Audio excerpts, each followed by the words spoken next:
Have you ever met someone who has absolutely no idea who won the Super Bowl and genuinely couldn't care less? While friends and family are glued to the screen during playoffs, screaming at referees and living or dying with every play, this person just shrugs. They don't know the standings, they've never picked a favorite team, and the whole spectacle feels foreign to them. It seems strange on the surface, but psychology actually explains this pretty clearly. The first piece of the puzzle is personality and how people process reward. Psychologists talk about something called reward sensitivity, which basically measures how intensely a person's brain reacts to certain kinds of stimulation. For sports lovers, the unpredictability of a close game, the thrill of competition, and the feeling of belonging to a fan base light up the brain's reward system. For others, none of that registers the same way. Their brain just isn't wired to find those moments particularly thrilling. Then there's the concept of social identity. Psychological research, especially work built around social identity theory, shows that humans naturally seek out groups to feel like they belong somewhere. Sports fandom happens to be one of the easiest, most accessible ways to tap into that. Cheering for a team gives people an instant sense of tribe, an us-against-them mentality. But not everyone builds their sense of self through group membership.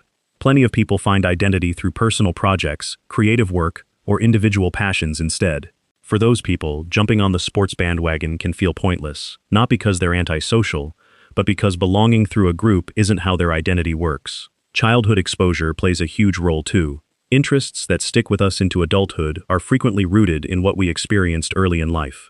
If a household treated Sunday football like a religious event, a kid growing up there is far more likely to develop a lasting connection to the sport. But if sports were never really part of someone's upbringing, or nobody around them cared, that emotional wiring simply never forms. As adults, they're not missing out, because there was never anything to miss.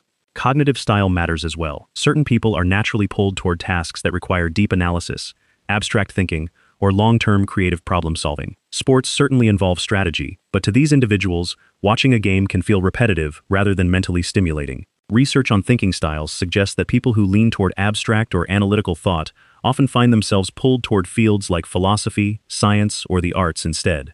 That doesn't make sports simple. It just means certain brains are drawn to different flavors of challenge. Emotion is another big factor. Watching sports can be an emotional whirlwind, full of tension, frustration, and heartbreak, followed by sudden bursts of joy. Some people thrive on that roller coaster. Others find it exhausting and unnecessary.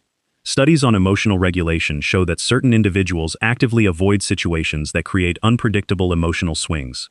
Rather than ride that wave, they gravitate toward activities that feel calmer or more internally satisfying. There's also a link between not caring about sports and independent thinking. Personality research indicates that people who are less swayed by social trends are more likely to skip widely popular interests altogether. Since sports fandom is one of the most universally shared pastimes on the planet, opting out of it can actually be a sign of a more independent mind. And here's the real takeaway. Not caring about sports doesn't mean a person lacks enthusiasm, energy, or connection to others. It just means their passion is pointed somewhere else. Maybe it's film, maybe it's coding, maybe it's history or entrepreneurship or philosophy. Ultimately, our behavior is molded by a mix of personality, upbringing, and how our mind naturally likes to engage. Sports are just one lane on a much bigger highway of human interest, not the only road available. Thanks for sticking around until the end. If you're into videos that dig into psychology and why people behave the way they do, hit subscribe so you catch the next one.